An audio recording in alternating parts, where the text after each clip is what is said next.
Welcome to another episode of Football Scientific with me, Aaron Sauter. I'm a writer for FootballAnalysisOne.com. I cover the Cincinnati Bengals of the NFL. Also, I'm currently writing on a quarterback manual for fantasy quarterbacks 2025. Could be helpful for draft season when you get to the NFL, our fantasy football drafts here in August. I'll also be looking at running backs and wide receivers, the top 30 in each position. Look out for that. I'm about halfway through that article right now, so that should be posted tonight or tomorrow. Also, I write about the CFL, CFL's Hamilton Tiger Cats on CFL News Hub. Nothing new happened there since we last talked. There was a lot this weekend. I wrote an article yesterday about some of the adjustments made, along with General Manager Tagovailoa's cancer treatments he'll be receiving. Also, on Football Scientific, we talk about the UFL, the IFL, the NAL, and the European League of Football, especially this time of year where it's spring football and alternative football leagues are happening. In the fall, it'll be pretty much NFL all the way. So that's the plan. Today, there are a few NFL stories I just want to review from earlier today, and there's been some updates in those stories. And nothing ever stops in the NFL. That's, when you cover the league, CFL, NFL, UFL, it never stops. So you're always catching up. So we'll continue to catch up here on the show. And then we'll also talk about our updated power rankings for the CFL, the IFL, and the ELF based on this weekend's outcomes and results that we went over earlier today. So that should be a pretty fun but short show. So here we go. Joining me is my co-host Tyler the Tiger. Tyler the Tiger in the house. Let's get these power rankings done. Yeah, right. Last time you did that, you knocked the camera over, Tyler. Don't do that again, okay? Whatever. Okay, got it. All right, so earlier today, Jacksonville Jaguars, they signed punter Logan Cook to a 4-year contract extension. They like Logan Cook as their punter. That's good to know. Baltimore Ravens, I mentioned earlier today the Green Bay Packers are having to release cornerback Jaire Alexander due to some contractual issues and the salary cap and stuff. The Baltimore Ravens are looking to get him, Jaire Alexander. That would be a big, depends on how you look at it. So for the Ravens, that would be a big boon. That would really strengthen their already strong defense. On the perimeter, for Bengals fans like me, it's sad. Why they keep getting better and we keep fighting with people on contracts? Why is it? Why do we keep fighting with people and everyone else around us keeps getting better? We need to get over that. We just cut Jermaine Pratt because he wanted a contract extension. Well, we knew it wasn't worth it. But we know Trey Hendrickson's not worth it. So why don't we guys get rid of him? Trade him, man. Get him out of there. You know why? Because no one wants to pay Trey Hendrickson, including the Bengals. So he's not willing to change his stance, so he's untradeable. And you don't want to cut a guy that's the league leader in NFL sacks. That seems like a mismanagement. I see where the Bengals are at. I don't like it, but I mean it's how we're getting to this point. When you pay the receivers, Jamar Chase and T. Higgins, even though T. Higgins related, Jamar Chase deserved it. T. Higgins probably didn't. That establishes a strange precedent for everyone else. Now Trey Hendrickson, Shamar Stewart, Demetrius Knight Jr., they're all causing issues with their contracts because they saw a chink in the armor of the front office. Okay, all right. Traditionally, Bengals are a cheap team. They're just a low-budget team, man. I used to call them when I was a season ticket holder, they're a bargain basement team, bargain bin team to the NFL. Why? Because they have a smaller market, so they don't spend as much money. It's Moneyball, man. You try to get the maximum you can out of players and move them along when they want too much money. Very similar to how the Patriots ran their franchise during their top years. When they were a dynasty, they played Moneyball. They did not overpay people. If someone wanted to get traded or someone wanted to get overly paid, they traded them out. And teams thought they got a great player, but really it's got someone who wanted to get overpaid. Bengals just need to get better at that. It's the right idea for sustaining yourself, for building a championship team. But it's poorly executed so far. Let me know, Bengals. I will be your GM, and I will fix this problem within a year. Okay, so hit me up, and I'll take care of that for you. Tampa Bay Buccaneers wide receiver Chris Godwin is talking some smack. He says that he turned down $30 million per year offer from the New England Patriots to stay with Tampa Bay for a 3-year, $66 million deal. I don't know about you, but if someone's going to offer me $30 million plus, and I'm going to make $22 million with my current team, I mean, Tampa is a much nicer area than New England. The winters are going to be much easier. He probably has a house there. So maybe that makes a difference. But, I mean, $8 million a year or more, I might keep the house in Tampa and go live out a rental in New England and get the money and then bounce back to Tampa. It's just some business, you know. So it makes me think maybe that offer wasn't all that realistic. Houston Texans, they have signed running back Nick Chubb officially. He's passed the physical. It's signed to a one-year contract for $2.5 million. Basically, it's coming off an injury. They want to see if he can roll. It's a prove-it contract, so we'll see if he blows it up or blows it up, you know, with a knee or something. Sports Illustrated, trying to cause trouble, says they think the 49ers should trade wide receiver Brandon Ayuk to the Washington Commanders for wide receiver Terry McLaurin because both receivers are having, they want rework contracts, they want extensions, they want to get paid. 49ers already took an easy way out with Deebo Samuel, sending him to the Commanders. So they're thinking that's a good idea. Keep sending receivers to the Commanders and get receivers who will be cheaper when you rework your contract, like Terry McLaurin. He's the best receiver for the Commanders, but he wouldn't be the best receiver in the NFC West, so he probably will get less money. It's probably a good business deal. And I say, you know what? In the NFC, send everyone to the Commanders. I think they should make a Super Bowl run this year. Send them to the Commanders. Okay, that's the NFL news. Now we have our series of power rankings. So in the CFL, after week 1, I've seen some different power rankings. I don't like the logic. That a lot of people are still putting Winnipeg near the top. But they haven't played a game yet. They haven't played a game, so I can't put them at the top. So right now, based on the games played so far, I got the BC Lions at 1-0. Why? Because they played really well against the Edmonton Elks. Edmonton Elks are trash. But BC Lions played well, and they don't always play well against teams that are bad. Sometimes they play down to their competition, so they played well. I got them at 1-0 and number 1 in the CFL currently. Number 2, I have Montreal Alouettes. They did what I expected them to do. They scored on defense. They ran the ball, and they made it work. Okay. I don't think Toronto was at their best with Nick, without Chad Kelly running the show. So I don't think Montreal faced Toronto's best, and they will later in the season. So I have Montreal number 2 at 1-0. Number 3, Saskatchewan Roughriders came out and took care of business against Ottawa Redblacks. It's hard to tell what that really means, but they did run the ball well. They did play good defense. They did have a good quarterback play from Trevor Harris. Overall solid performance. I got them number 3, Saskatchewan Roughriders. And because the Winnipeg Blue Bombers have not played a game yet, I got them at number 4. They could easily jump up, top 4 after this week, or top 3 after this week. But right now they're number 4 at 0-0. They just haven't played anyone. So I don't have anything bad to report, but I also don't have anything good to report. So number 5 is Calgary Stampeders. Okay, they're 1-0. They beat Hamilton. They ran the crap out of the ball, but their passing game was bad. They kept throwing interceptions.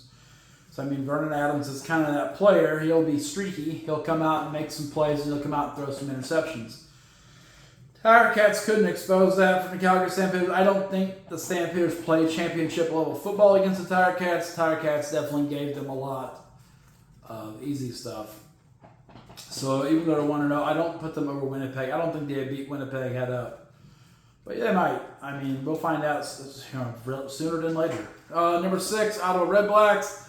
They're the second best team in the East, but they're 0-1. They lost to Saskatchewan. What's that really mean down the road? I thought they'd have a better running game. Instead, they came out and threw the crap out of the ball. But if you want to win in the CFL, if you want to win at any level of professional football, you got to run the ball.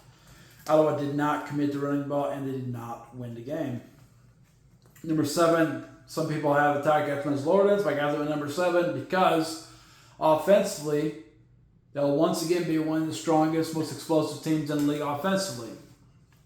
Now, like Ottawa, they need to rely on, they're focusing on statistics. Okay, but I want to win. If I'm leading the Tiger Cats, I want to win. I don't know if everyone agrees with that in Tiger Cat land. And the hammer. But I say you got to win games, man. And to win games, you got to be able to run the ball effectively and set up some explosive plays with play action. Tiger Cats this year and last year have been really good at accumulating offensive stats, but they're meaningless because you lose the game. They need to focus on running the ball more, control the game, pace of the game, and give themselves a chance to win. Their defense was real bad, making Calgary look awesome offensively. Neither is true. I don't think we're that bad. I don't think they're that good. We just happen to make them look real good by playing real bad. Number 8, Toronto. Toronto does not look a complete team to me. They've made a wide array of roster changes during the offseason. That's not unusual in the CFL. But usually when they win a Grey Cup, the next year they don't win a Grey Cup, then they win a Grey Cup. That's how they go about things. They have the most Grey Cup wins. They don't usually do it in consecutive years. So I expect them to have a drop-off this year. Chad Kelly not in there is going to be a big drop-off. Nick Arbuckle just isn't the guy. Montreal took advantage of that. They need to run the ball more if they win with Nick Arbuckle. But I think they're waiting for Chad Kelly to return once again. But they don't look as good as last year. I didn't expect them to look as good as last year. They tend to go up and down, up and down, up and down. Okay, Edmonton Elks. They looked about how I'd expect them to look. Trash. Edmonton Elks came out. They couldn't move the ball offensively. They played some defense. They picked up a bunch of Tiger Cats dudes to play defense, but the Tiger Cats had the worst defense in the league last year. So what'd you do? You bought the worst defense in the league. Thank you for getting them out of the hammer.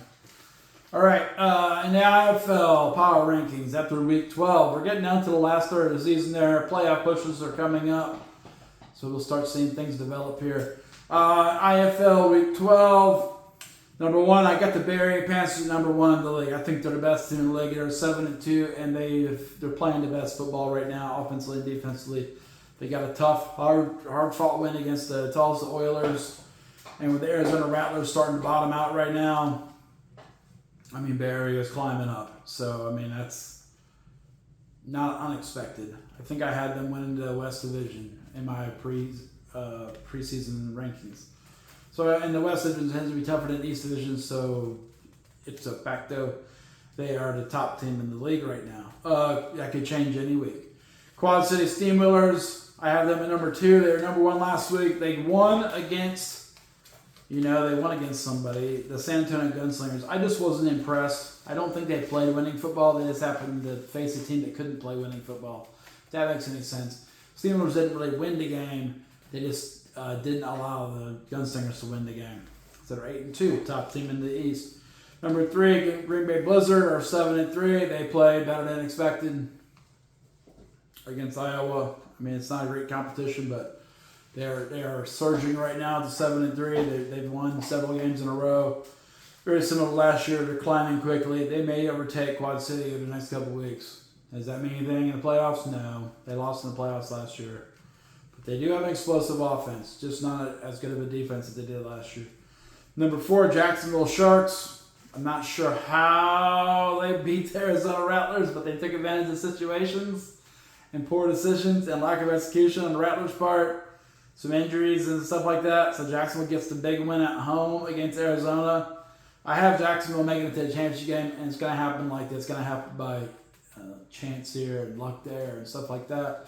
So, that happened for them. I got them at number 4 at 7-3. Number 5, Arizona Rattlers are falling since they were, 6-1. Now they've lost 3 straight games. They're 6-4. They're having a bottom out right now. They did that early last season. So last season they came out and bottomed out like 1-5. And then they climbed back up into the playoffs and ended up winning 2 playoff games and playing for IFL National Championship and winning the IFL National Championship. So, it's hard to say they're not going to be a top team. They'd be number 2 in the West right now, so they're right where you want to be. They might be pacing themselves. People don't talk about that. They might be pacing themselves and try to stay as injury-free as possible heading into the playoffs. It looks like they're going to make it. So, although, losing 3 in a row, they are giving some teams a chance to overtake them. But right now, I'd still have them in the playoffs. Number 6, Tulsa Oilers. They'd be the 4th best team in the East right now, 6-4. They had a really hard-fought game against Barrie Panthers. They're just prone. T.J. Edwards is prone to throwing interceptions if you can't run the ball all the time. He's kind of like Jerome Johnson with the Vegas Nighthawks. If you can keep him from running, he makes some bad throws. So, that's the way you beat Tulsa, and that's Barry beat him that way. That's how you beat him. Number 7, that's a pretty clear template of how to beat Tulsa Oilers. I'll keep them at number 4 in the East. They're talented, but you can beat them. Number 7, Vegas Nighthawks, very similar to Tulsa Oilers. They play good defense. They have a stellar quarterback, but you can game plan it to where he will have to throw the ball, and he tends to put himself in trouble. Although last week they had a good game. Vegas Nighthawks are 6-4, got them number 7, and then they're number 3 in the West. And number 8, San Diego Strike Force really stepped up. They played a better game than I expected them to play against Tucson. They tend to play down to their competition. They played really well against Tucson. I mean, it's starting to look like a playoff team again. I think second year they might be the 4th team in the West. Can they beat the Barry Panthers? They can. Will they? They're up and down. They're very inconsistent. That's why they're at 6-4. They're inconsistent. But they have capability of knocking off the top teams if they get them on the right day. Those would be your playoff teams. Number 9, on the outside looking in, you got the Massachusetts Pirates. They have climbed to 4-5. They've won 2 games in a row. They're at 4-5. But they have lost to Northern Arizona Wranglers, so that's really a low point for them. So their floor is really low, and their ceiling is number 4 in the East. So, I mean, they're still 1.5 games out of overtaking Tulsa. I don't think they'll get there. But you never know. Tulsa might bottom out, too. There is a template for beating Tulsa. I don't know if there's a clear-cut template for beating Massachusetts, although their quarterback, Kenja Behar, will sometimes just throw some interceptions, and that will set them up for a loss. Number 10, Tucson Sugar Skulls might be at their ceiling right now. They made some adjustments at quarterback. They came out. They can play good at times. They're probably good enough to beat the bad teams and not good enough to beat the good teams. That's what we're seeing from number 3 and 6. I think they'll finish maybe with 5 wins. They won't be in the playoffs, though. Number 11, San Antonio Gunslingers. Very similar to the Tucson Sugar Skulls. They're in transition with a lot of their quarterback and defense. And they don't look like a complete team right now. They're 3-7. They might get 2 more wins. I don't think they'll make the playoffs, though, which is hurtful because I thought they'd definitely make the playoffs. But then they lost their coach, and, all bets are off when Coach Manhasset leaves. Number 12, Iowa Barnstormers. I have Iowa at number 12 because I think they have a capability of the bad teams. They're 1-8. They're a bad team in the IFL, but they have the capability of playing good football at any point in time. They can play good football and compete, but they just happen to make critical errors. It's just too many critical errors, but they're a tough team. They're not. You can't just line up and they'll roll over. They will put up a pretty good fight. Northern Arizona Wranglers are very similar to that. They're 1-9, and they are not a good team, but they will also cause you some issues if you allow them to. So you got to play good football against them to beat them. And then number 14, Fisher Straight, crash landing, 2-8, 8 straight losses. They're not going down easily, but they are going down every week. I expected that to happen, and they started the season off with 2 straight wins, but it's tough to be an expansion team in the IFL. Okay. Boom, ELF, our last set of power rankings today. Remember, we're not doing UFL, they're in the championship game. No reason to do power rankings. We're not doing NAL, they're in the championship game. No reason for power rankings. But ELF is right week 4 out of 15 weeks, I believe. So still about a third of the way through the season. Number 1, I got the Vienna Vikings. They look like the most consistent team. I thought T-Roll would give them a run for their money. They didn't really. So, I mean, they're probably better than I expected, honestly. But they do have an injury at running back, which I think will hold them back. I'm just cleaning my table up a little bit. Boom, I still say they're the best team I had them winning the league. Last year they made it to the championship game. They lost to the Ryan Fire. I don't think that's going to happen, but they might lose to the Nordic Storm. Number 2 is the Nordic Storm. They didn't play this week, but they have been looking very good. They don't have Glenn Tunga anymore due to injury, but Jadarian Clark is lighting it up. I think against the best teams they will struggle. I think when I say best teams, I mean Vienna. I think Vienna will knock off Nordic Storm when they play each other. When, not if. Okay. Number 3, Stuttgart Surge. Other than the 1 week where they got shut up by the Paris Musketeers, inexplicably, they're looking good. Tagovailoa is looking pretty good, which I figured he would after playing high-level football in the United States and now playing in Europe. I'm not saying it's lesser, I'm saying it's different. Less developed players that you're playing against on defense because there's a lot of people are from Germany, They haven't seen the same competition. Number 4, we got the Madrid Bravos. They're coming around. They're 3-1.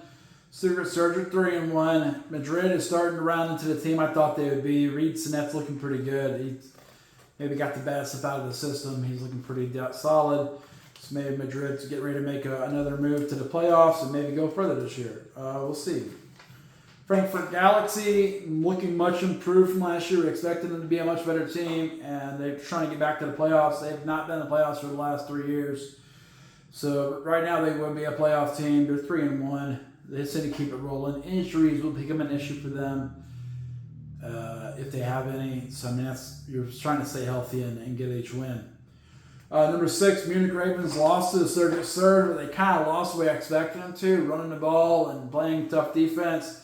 The Surge are just a little more explosive on offense. I would have them as the last playoff team right now, kind of like last year. Although it would be a tough matchup in the playoffs if they played the Circuit Surge. I think that's the worst possible matchup. They'd be better against Madrid or Frankfurt. I don't think they're capable of winning a championship this year, but I think they are capable of making the playoffs again. Number 7, T-Roll Raiders. I was disappointed. I thought they had played better against Vienna, especially with a week to work around Vienna's lack of a star running back. But they really didn't do anything successful. They struggled. And they say, well, we're going to get a lot better. But everyone says you're going to get a lot better. I can't trust that. I think they'll beat some bad teams, though. They may have a chance to make the playoffs. But I'm doubtful. I think they'll lose to teams like the Munich Ravens. They're more consistent than they are. Surprise team of the year as far as the Prague Lions. Prague Lions put it on Rocklaw Panthers. They have a new receiver, Willie Patterson, that played, I believe he played for the Paris Musketeers last year. No, probably for Madrid Bravos. Maybe for Barcelona Dragons. Probably Barcelona Dragons. But he's lighting it up for Prague. That's a huge boom for them. He's the reason why they are now 2-2, the best record they've had. They've probably had one win the last 2 years combined. And now they're 2-2. They're number 8. I think they have a chance to overtake T-Roll, and make a push towards the playoffs. It's early, but they could do that if they can maintain the health of Willie Patterson. He's a very, very explosive player. Number 9, Paris Musketeers. They got the shutout win over Stuttgart Surge. They beat the Rhine Fire convincingly after they lost to the Rhine Fire by a tiny amount. Start the season, they're 2-2. They are inconsistent, but they are right now. The last 2 weeks they've looked really good. And they have that shutout win against the Stuttgart Surge. I just don't know. That's the one blip in the Stuttgart Surge's schedule so far this year. Paris added it to them. They shut them out. So they have the capability of being very good. They're not consistently very good. Hamburg Sea Devils are my worst 2-2 team. They're out there making some things happen. They're trying to put it together. Just it's hard to say what's going to happen, Sea Devils, I'm on the fence with them. They're not good enough to be good. They're not bad enough to be bad. They're just a middle-of-the-road team. That's why they're number 10. They're a middle-of-the-road team, which is better than what they've been. Last 2 years, they've been horrible. So, number 11, Rocklaw Panthers. Surprisingly lost to the Prague Lions, but maybe the Prague Lions are the next up-and-coming team. Rocklaw definitely not. They're not playing up to my expectations, whatever that's worth. Probably nothing. Number 12, Rhine Fire. They're bottoming out. I figured after all their top players went to the Nordic Storm, they would have a tough season. And they started off strong, but the reality is settling. They are having a tough season. They're just not good enough to beat the best teams. And they have a tough schedule because they were very good last year. They won back-to-back league championships. But everyone left to the Nordic Storm, so it's easy to project they're going to have a rough season. Number 13, Berlin Thunder. They look like a sheep in wolves' clothing in week 1, and they have not looked that good since they've been getting devoured. Since then, they played the Cologne Centurions. That probably made them look really good. So they're 1-3, and I don't see a lot of hope for them getting out of the bottom 4 teams of the league. Helvetic Mercenaries are competing better on the field, but not winning games. They're not playing well to win games, but they are competing well. They're 0-3. They probably will knock off a few teams that are sleeping. Maybe, they're definitely going to beat the Farivar and Throners and Cologne Centurions, so they'll give them a few wins, I believe. Probably close games, though. Number 15, Cologne Centurions, 0-3. They played a little better than expected this last week against Frankfurt. They're just not. They're not good. Defensively, they're real bad. Number 16, Farivar and Throners. They got the parts to be pretty good. They just don't have anyone put it together for them. They're in Hungary. Hungary is not, in my view, a hotbed for professional football, and it's looking that way. You know, the Hungarian team isn't very good. Is that a surprise to me? No, it's not. So it would be more of a surprise if they were really good. I'd be like, wow, how did they get so good in Hungary? I don't know. So that's the deal there. And Tyler, you have anything to add? Yeah, I think it's been weird how the Bengals have handled their personnel, and I'm not happy with that. And I'm also not happy with Hamlin Target's not playing good defense. Come on, guys, get it together. Come on, get it together. Okay. Well, that was a weird finish. We'll be back tomorrow with more Football Scientific as we continue to expand our view of reality through football. Okay. Hope you enjoyed the episode. Remember, check out some NFL articles on footballanalysis1.com. And check out some CFL articles on CFLnewshub.com. And then if you like the channel, like it. Boop. So the algorithm will give you more of our videos. Boop. That'd be good. I can scratch my nose. And then subscribe to the channel. Boop. When we get 100 subscribers, boop, I'll send everyone $100. Boop. That's false. I won't do that. But it sounds good. Maybe we'll drop turkeys from an airplane, like in WKRP from Cincinnati, Whichever. It didn't go well with the turkey drops, so maybe we shouldn't drop turkeys from the plane. I'll think about it, though. All right. Well, hope you have a good night. And this is Football Scientific. The Football Scientific Portal. Football Scientific Portal is closed.